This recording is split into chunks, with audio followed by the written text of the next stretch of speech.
as the world becomes more and more interested in the subject of spiritual healing, a condition arises that will ultimately have to be faced. At the present time, it is a little bit too close to the picture to be brought to a head. But it will only be a few years when this will come to light. The Protestant Church is deeply interested in the subject of spiritual healing. The larger groups of the church, the larger denominations, are the most interested. And they are trying very much to bring spiritual healing into their church activities. They have formed spiritual healing groups, prayer therapy groups within their own bodies. And as they do this, they find a very disheartening thing. They find they can't heal. They find they accomplish very little in the way of healing. They find that their prayer groups do not measure up to what they expected. And this is more or less natural, because they do not know how to pray. When they start this prayer healing group or spiritual healing group, they go back to the old Orthodox prayer of, "Oh God, here is little Mary Jones, and she's so sweet, and she deserves to be well, and won't you restore her to health?" Or, "Oh dear God, here is this mother with 7 children, and they need her, and won't you please save her life, or give her back to her family?" Well, all of the old-fashioned prayers that have been so useless throughout the ages, but which have not been outgrown. And usually these prayer groups are started in just some such way. Here and there, they try to use methods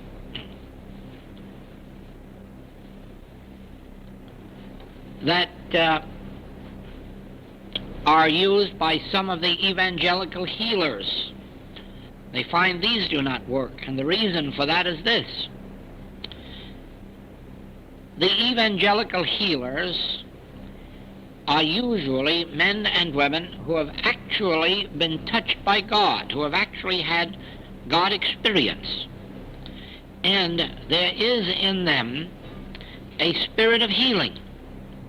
And they can go among the people and heal. Some of them heal by touching. Some heal merely by holding their hands over their heads. Some heal with silence and some with speech. But the point is that they all do some measure of healing. And the reason is that they have actually had God experience. They've been touched. You can understand that if you understand the Master when he says, "The Spirit of the Lord God is upon me, and I am ordained to heal the sick." Well, that has happened to many of these evangelical healers. In fact, it was my own experience. That's how I began in the healing work. An actual experience took place, and after that I could heal. How, I didn't know. It was just something that happened. I could close my eyes. If a person asked me for help, they got it. No matter what the nature of it was, if they asked for help, they were healed.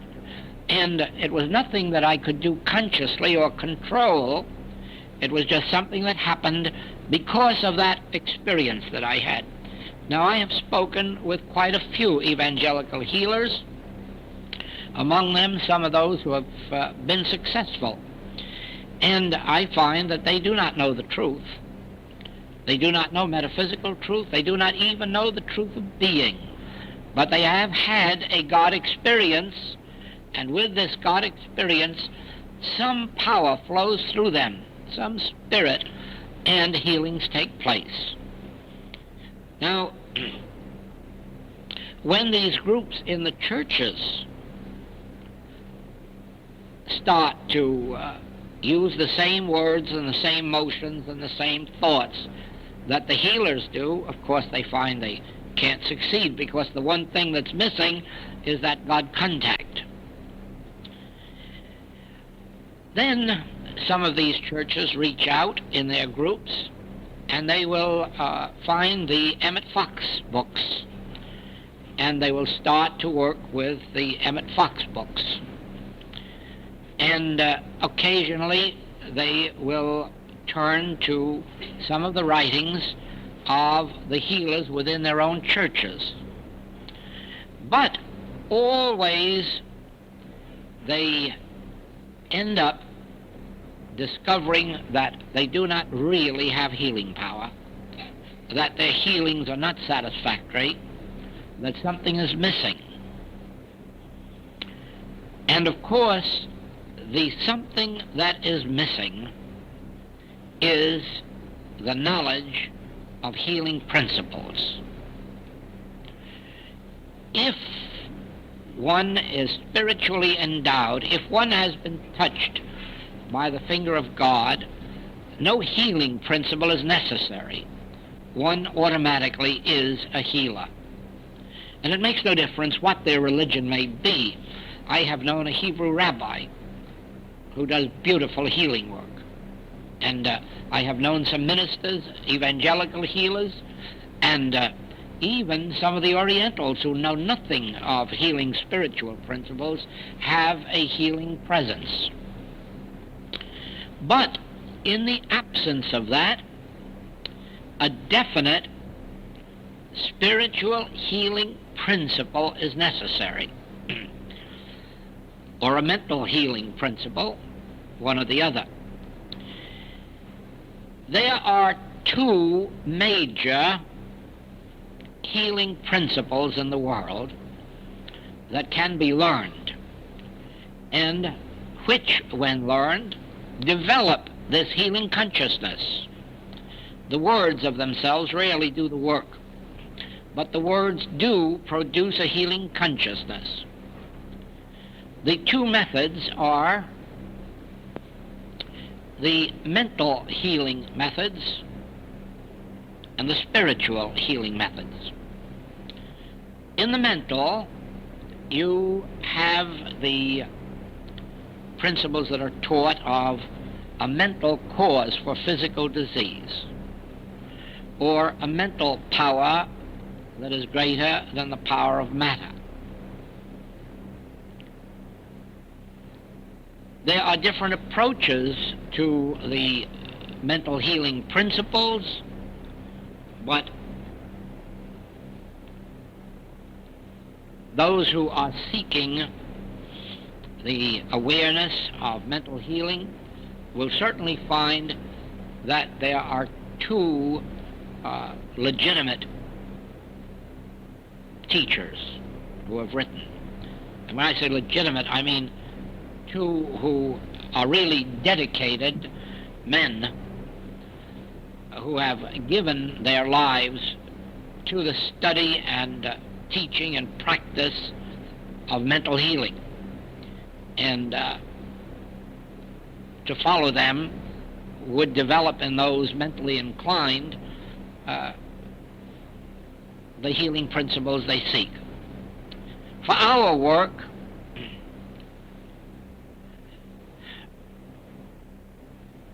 we go into the spiritual because I have never been a part of the mental. I have never accepted any of the mental teaching. I didn't come up that way, and I didn't expose myself to it. And so, in the infinite way, we have spiritual healing principles which can be learned, but they must be practiced. And the reason is this. I will tell you before this hour is over these healing principles, but they will not heal for you until through your own study and practice you have developed the necessary consciousness.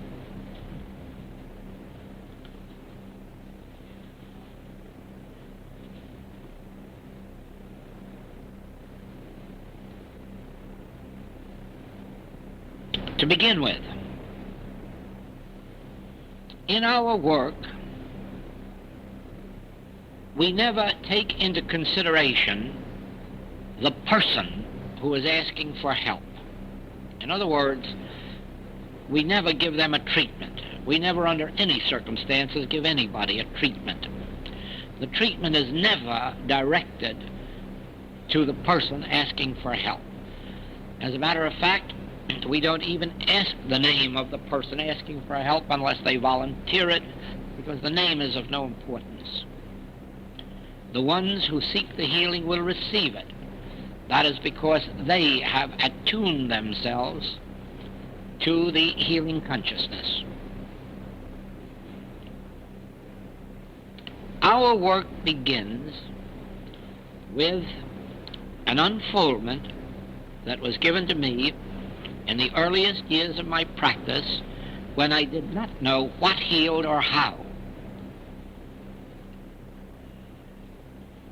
I realized that there could be no satisfaction in going on through life just healing people and not knowing why or how, or enabling them to do anything about it afterward in the way of healing themselves or others. And so in the back of my mind there was always a longing to know what healed and how. And eventually these principles came through.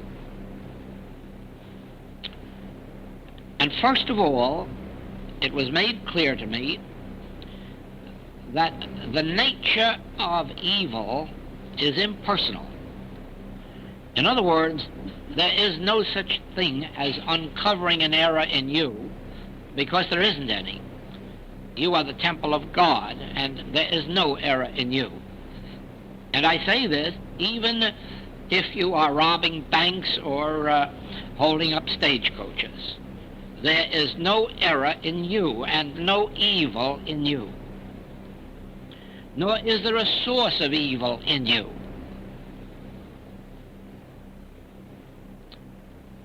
The source of all evil, whether in the form of disease or sin, fear or lack, or inharmonious relationships, the source of all evil is an impersonal source. It has nothing to do with you. It has nothing to do with your patient. It has nothing to do with your student. It is an impersonal source. In order to identify it, we may use one of many names. Paul gave it the name, well before Paul, back somewhere in antiquity, and we don't know how far back, they gave this source the name of devil or Satan. And it was a very good name. It would have been fine if they had stuck with it.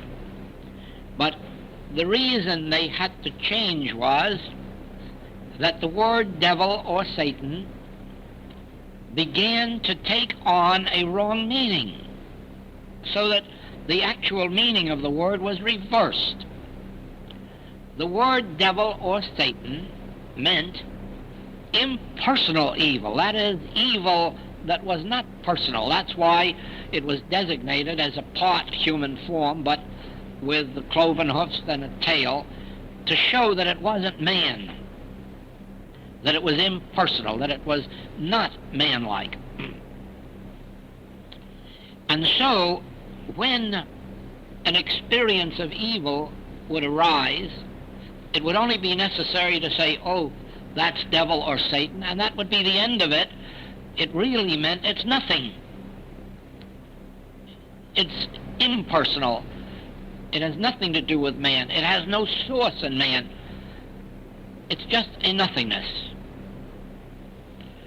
But unfortunately, as time went on, the devil was personalized as a power against God. And so it was realized eventually, not realized, you can't realize a lie, but it was believed eventually that the devil was a power opposite to or opposing God.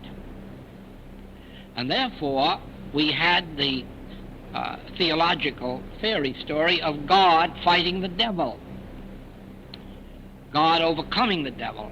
Of course, you know how impossible it is, because in all of these 7,000 years of recorded history, God has never overcome the devil. We still have wars and sin and disease and temptation and fear. In other words, all of the things represented by the devil still exist. So evidently in 7,000 years, God hasn't overcome the devil. Of course, God never can, because the truth is that the devil is not a power. It is not a power opposed to God. It is not a power that you need any God for. It is only a word that represents the source of evil, and an impotent source, one that has no power to perpetuate itself. So that if you recognize the word devil and Satan and say, oh, that's of the devil, you're through with it. You don't have to struggle with it or overcome it. But it did gain acceptance in the mind of man, the word devil or Satan, as a power opposed to God, and so it lost its usefulness. And when we come to Paul, he gives us a new word, a term really. He calls this the carnal mind. The carnal mind. It makes no difference whether it is opposition to the Christ, or whether it's disease, whether it's sin or fear. Paul designates it as the carnal mind.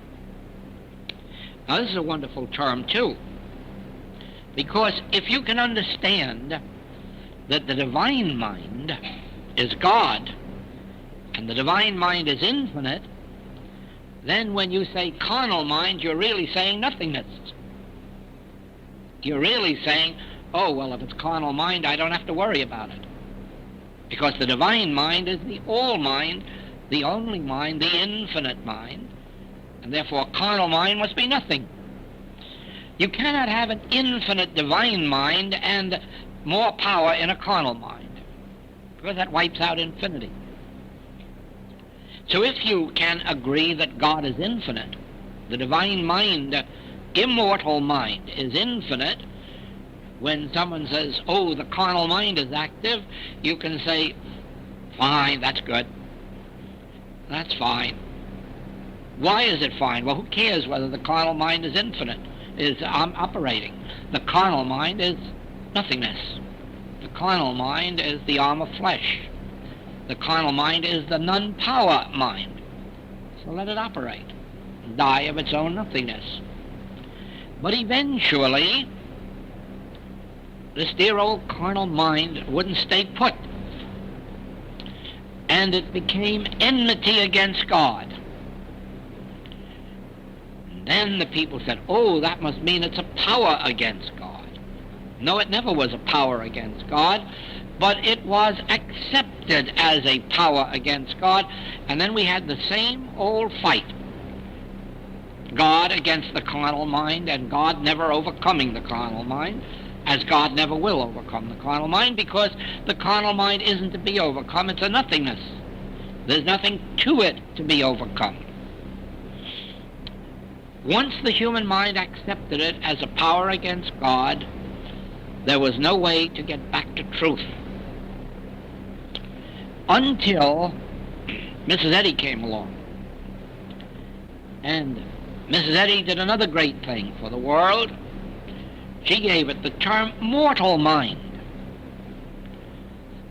And you can only know how great a thing she did when you understand that she described mortal mind as a term denoting nothingness.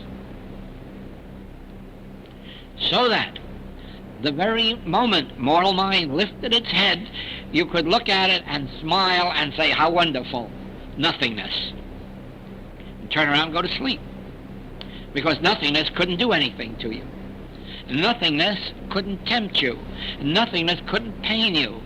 Nothingness could do nothing for you, or to you, or against you. And so it was that for a short while we were right back again in heaven where we had a divine mind, an immortal mind that was infinite and omnipotent, and then we had a mortal mind that was nothing, that we could dismiss, ignore, turn away from, and abiding in the divine mind as the only mind, we had nothing left to fear, and disease had no more reality. Sin had no more reality, because they were of mortal mind or nothingness.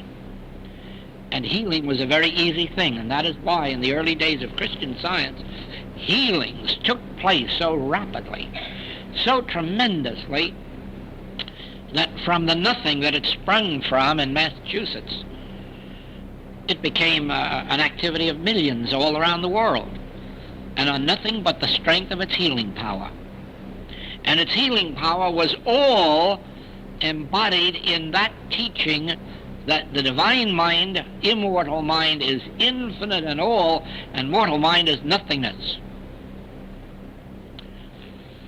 Well, of course, you know what's happened. Mortal mind all of a sudden has become the opposite of divine mind, and it's become a power that you protect yourself from, and it's become the enemy, and it's become, just what the devil and Satan became and what carnal mind became, and now we're back in that old struggle again. Divine mind trying to overcome the mortal mind. It never will, because mortal mind can't be overcome. It's nothing to begin with. And the only thing that can save man is his awareness of this truth, that all evil is impersonal and it is nothing. It is non-power. It is not a power, and you must stop trying to use God to overcome evil. You can't use God because God isn't a servant. If there are any servants, we must be the servants of God. We must not think that God is a power we can take hold of and use to overcome mortal mind or carnal mind or devil. The only salvation there is for mankind is in the realization that God is the infinite intelligence, the divine love, but that God is omnipotence. Now, you can't have omnipotence and another power. You just can't. And you can't use omnipotence to overcome a non-existent power. Omnipotence means the all power, the only power. Therefore, you must come to a place in your own consciousness in which you can understand that evil of any nature is impersonal and that it is universal, but that it is impotent. The arm of flesh or no power, and don't fight it. Resist not evil, the Master taught. Resist not evil. Let the tares and the wheat grow together. Don't try to tear up the tares. Don't try to go out and remove them. Let them grow together, and then in the harvest time, the tares will disappear. They'll be removed. It'll be very simple to throw them out. And so it is. You do not fight evil, nor do you turn to God to get God to remove evil. You know the truth, which is the omnipotence of the I that I am, and the nothingness of any form of discord that raises its head in your experience. Now, in the churches, it is very difficult to give them this principle. They are completely built on the belief that God is a great power that in some way or other you will have to get to overcome the evil powers. They're built on the idea that if you pray to God, God will come down and destroy the evils. It hasn't happened in 7,000 years, but you just keep on praying and hope that it will. It won't.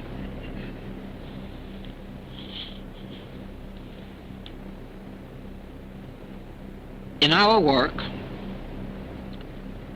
the principle is that God is omnipotence, omniscience, omnipresence, the very place whereon I stand as holy ground because of omnipresence. We don't have to tell God anything about healing because God is omniscience, the all-knowing. We don't have to get the power of God because God is omnipotence and is already the all-power that is operating as omnipresence. Omnipotence operating as omnipresence. Omniscience operating as omnipresence. It is all being done, and you need only know this truth. And then, when the appearance of sin, disease, death, lack, and limitation rise, recognize them. It's an appearance. It's carnal mind, mortal mind, nothingness.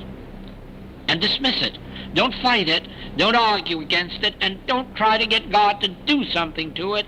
Ye shall know the truth of God's omnipotence, and this appearance is not of God, has no law of God to sustain it. There cannot be a law of disease. If there were, you couldn't cure it, not even medically. Disease exists without a law, certainly without spiritual ordination. Therefore, and so does sin, so does lack. None of these are of God. Whatever is of God is infinite in abundance. Whatever is of God is omnipotence and good life. I am come that ye might have life, but that ye might have it eternally, as well as abundantly. Therefore, there's no provision in God for sin, disease, death, lack, or limitation. And then when the appearance of sin, disease, death, lack, or limitation arise, you can look right at them and say, appearance, be gone. Appearance. You have no power. There's nothing to sustain you or maintain you because you are of your father the devil, nothingness. Now,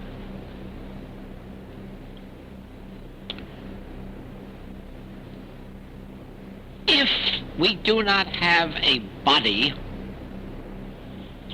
of students capable of demonstrating the allness of God and the nothingness of the carnal mind or mortal mind, the churches are going to be left in an awful fix. Because without someone to bring to them these principles, eventually they are going to give up their attempt to reinstate spiritual healing. They cannot accept Christian Science because Christian Science has a church organization and they would have to virtually adopt the church. In unity, there is nothing to adopt because aside from the books of Emmett Fox and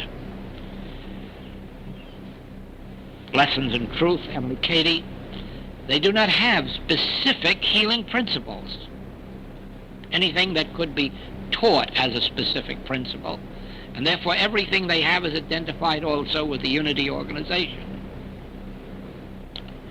And so it is that when the churches realize their need for principles of healing, they're going to have to turn to the unorganized activity wherever there is a truth teaching that will stand up. At the present time, they are accepting the Infinite Way writings. At the present time, the Infinite Way writings are sold in most of the Protestant churches themselves, inside the churches on their book tables or in their bookshops or out in regular bookshops. But many, many Protestant churches, ministers as well, are adopting it. There are even tape groups inside of some Protestant churches. But the books themselves are not going to be sufficient. There must be those, again, as I said before, all of this universe without man without men and women, it's just going to be nothing. Even a lot of good books in the world won't save it. Really and truly, the grace of God has to come through men and women. And therefore, this truth will have to be known by you, the students of the infinite way, so that you can demonstrate them. So when the call comes, you can show and teach what the principle is and how it's to be accomplished and how it changes consciousness. The words will not do the healing. You will find that as you embody these principles of impersonalization, that at first nothing will happen. You can say from now till tomorrow, oh, error is impersonal, error is impersonal, error is impersonal, and nothing happened. But as you work with the principle, you'll find that you're up against a conflict. All of a sudden, you meet a person who is very unloving, and the natural instinct is to say so. In other words, to pin it on them. Another person who is dishonest, another one who is ungrateful, and the first temptation is to pin it on them, and then you'll find you've lost any possible chance of healing. The only way of healing is to be able to look out at the human race and see all of its faults and look right through it and say, I don't believe a word of it. I know that evil has its source in an impersonal area that we call carnal mind, mortal mind, appearance, hypnotism, mesmeric suggestion, anything you like. At this point, you should be asking, what brought about this impersonal source of evil? And before you're through, you'll have to know that, and you'll have to be able to prove it. The source of all evil is a universal belief in two powers. Now, you never will heal to any great extent while you believe there are two powers. The reason is that in truth, there is only one power. God is infinite, and therefore God is the only power. And that means there is no power in this entire universe except the power of God. Ah, yes, but as humans, we give power to germs. We give power to climate. We give power to weather. We give power even to the calendar. We concern ourselves because we're 40 or 50, 60, 70, as if age had anything to do with the life of God. Now, the life of God is eternal. The life of God is infinite. The life of God is immortal. And you have no other life because I and the Father are one.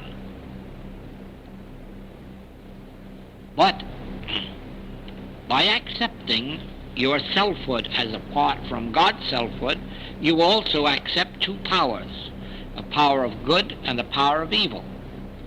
When you are engaged in healing, you must, through your own treatment, come to a place in your consciousness where a conviction takes place. Spirit is the only law, or spirit is the only power. There is no power in what we call matter. There's not even a power in what we call mind. You see, when we come to the infinite way, we don't have mind healing or mind power. We render mind as powerless as matter.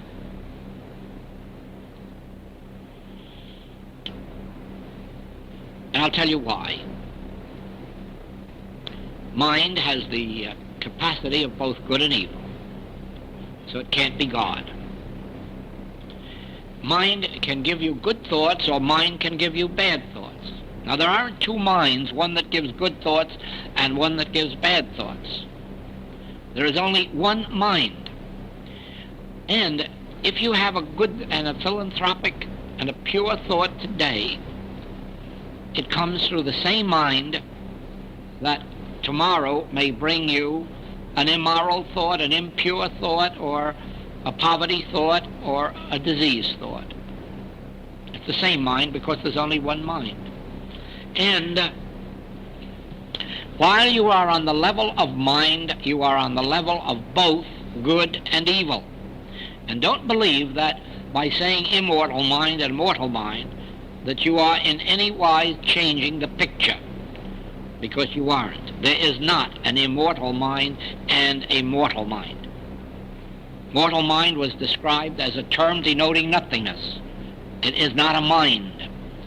But you have a mind, and that mind is capable of good and of evil, and you know it because you know that in your own lifetime both good and evil have come through your mind in some measure and in some degree.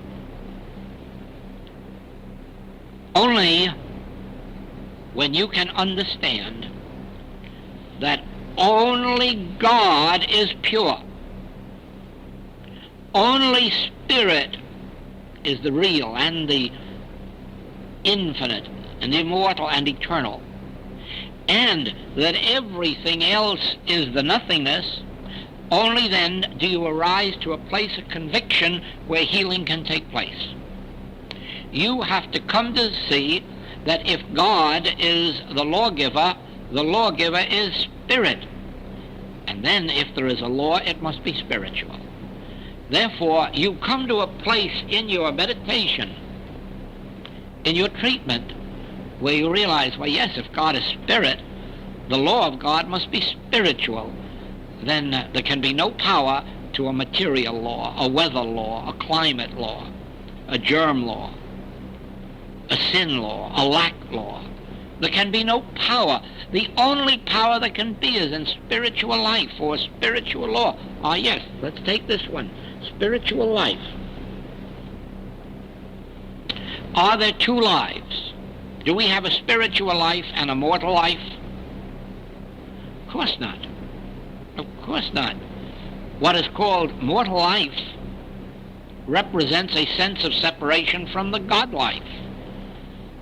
There's no real separation, there's only a sense of separation, because you cannot have a life of your own. Your life was derived from God. Call no man on earth your father. Now, even if you want to go back and be very common-sensy and say, oh, I know all about my life, I know about that seed of the male and the seed of the female. Well, try to remember this, those seeds had to be made. Those seeds had to come into existence. There was a minute when they didn't exist in the body, when there was no seed of life in the male or the female body. And then in another instant, all of a sudden it's there. And I'll go back to Paul and you'll understand why. Everything that is made was made of things which are not seen, the invisible. And therefore, the seed that we call the seed of the child, the seed in the female and the seed in the male, had to come forth from an invisible spiritual source, which is our Father. The seed isn't our father, and the human parent isn't our father or mother. That which created the seed is the creative principle, or the Father, Mother, God. Therefore, call no man on earth your father. You only have one parent, and that is spirit. The spirit that formed the seed. Therefore, the life of the seed is spiritual.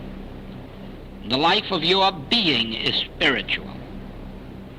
And the only reason there's any discord is this universal and impersonal source of evil which says you have a life of your own. And it can be good or bad, or short or long.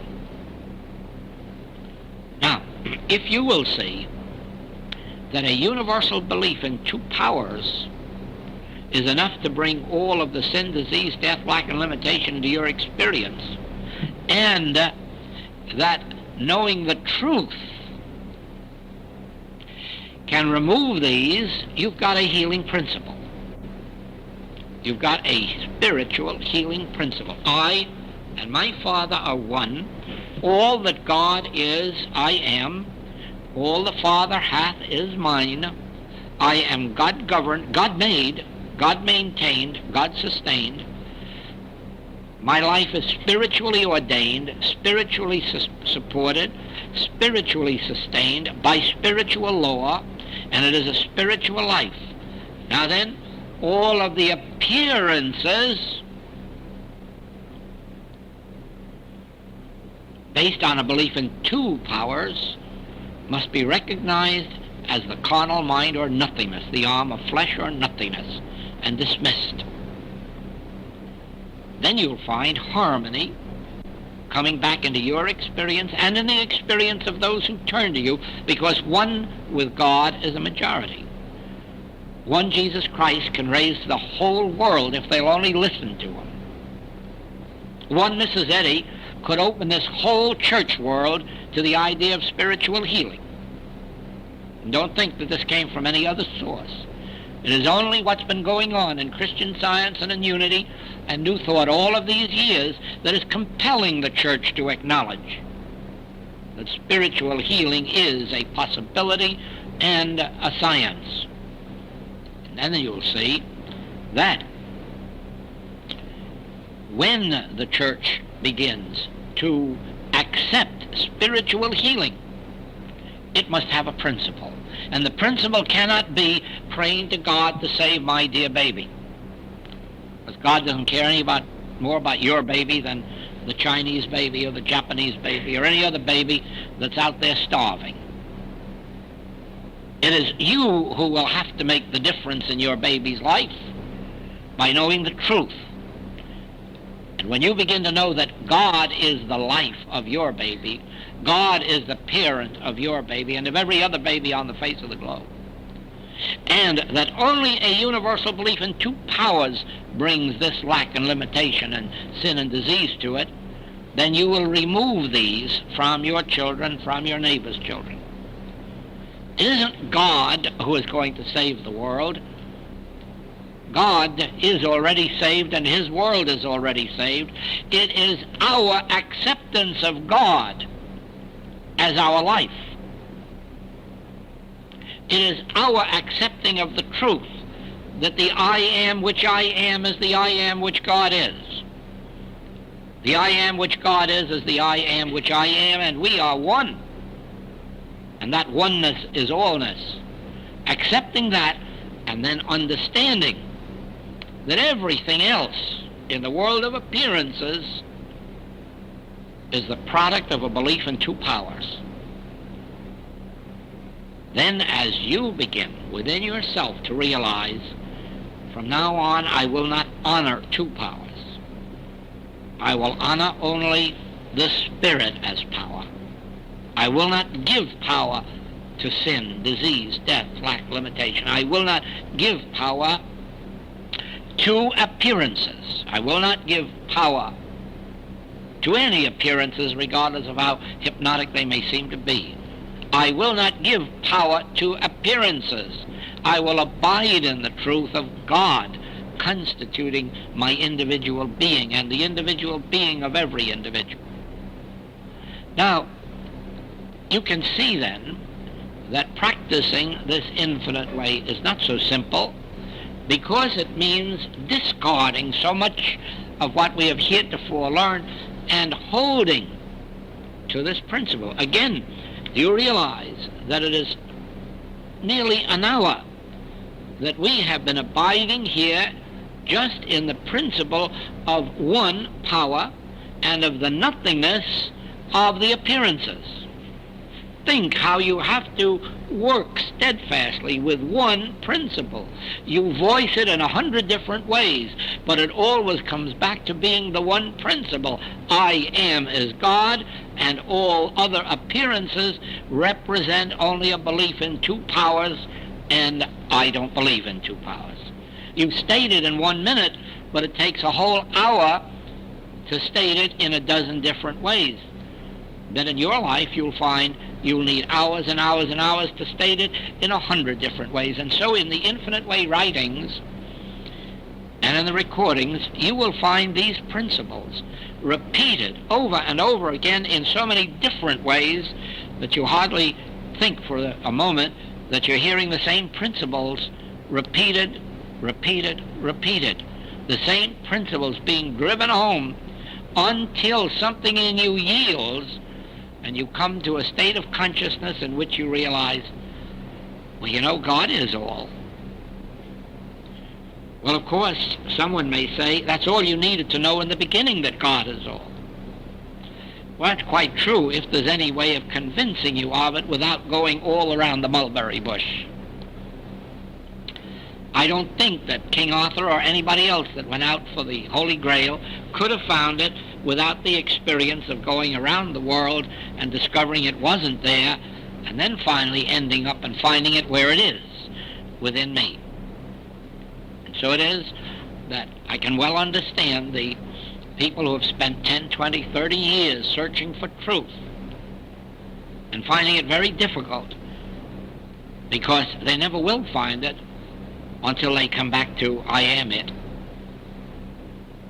I am it. The Son of God is embodied within me.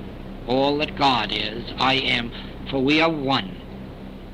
I have no life separate and apart from God, and it is God that maintains and sustains his own life.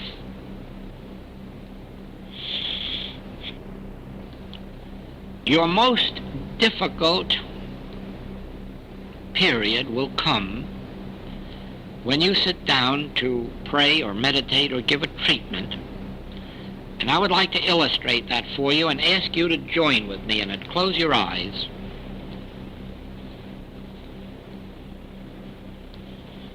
Now we are going to God. But God, I don't want anything. I'm not asking for anything. Because I know that I and my Father are one. All that the Father hath is mine. I'm not asking for anything for me or for anyone else, because I know that this is a universal relationship. Everyone is one with God, and everyone has the allness of God. I'm not seeking anything for myself or for anyone else. I'm not seeking health. I'm not seeking supply. I'm coming here to commune in order that I may be instructed. There is nothing that I can tell God that is of any importance. There is no way in which I can influence God. But I can be receptive and I can be responsive. I can listen for the still small voice. I can realize that if God utters his voice through me, the earth of error will melt. I can realize that I of my own self have no power, that all of the power there is in the infinite invisible within me.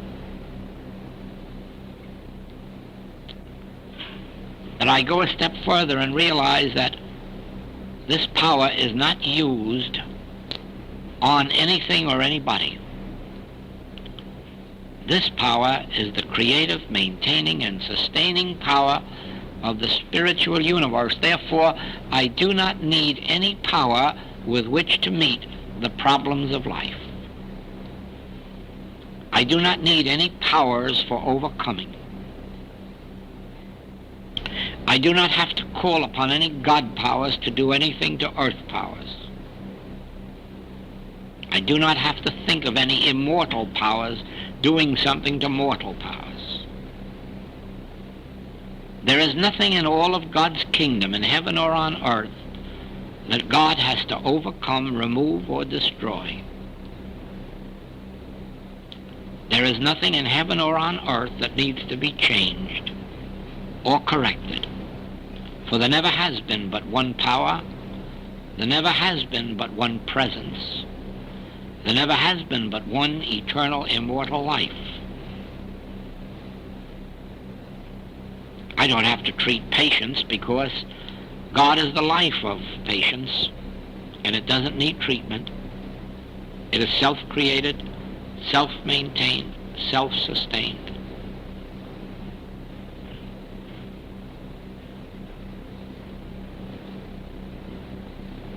If I realize that God is the life of my child, or my grandchild, or my patient, or my student, I don't need any powers to do anything to their life. If I realize God to be the mind of individual man, I don't need any God power to do anything to the mind of man.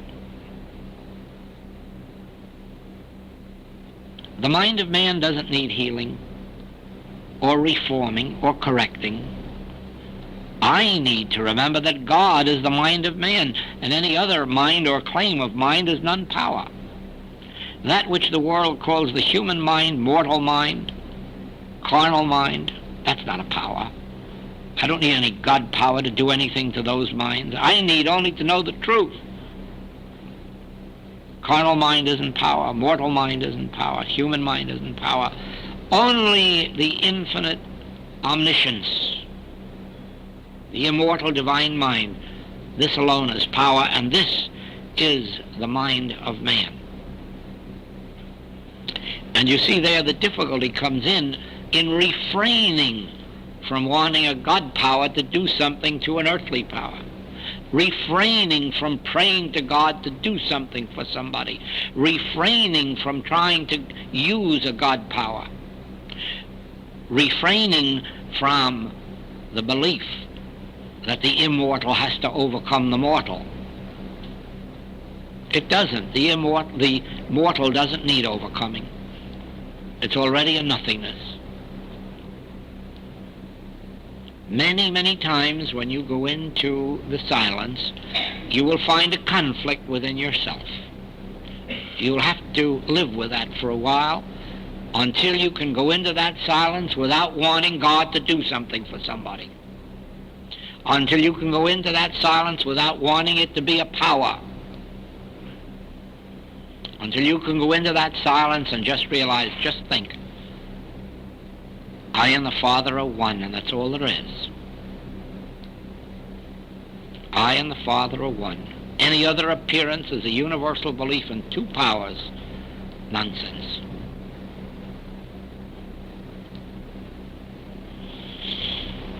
So, as you work with the infinite way principles, whether through the writings or the recordings, watch for the specific principles that you have been given here this morning. Go over them over and over again. Search them out in the books. Hear them on the tapes. And of course, remember this.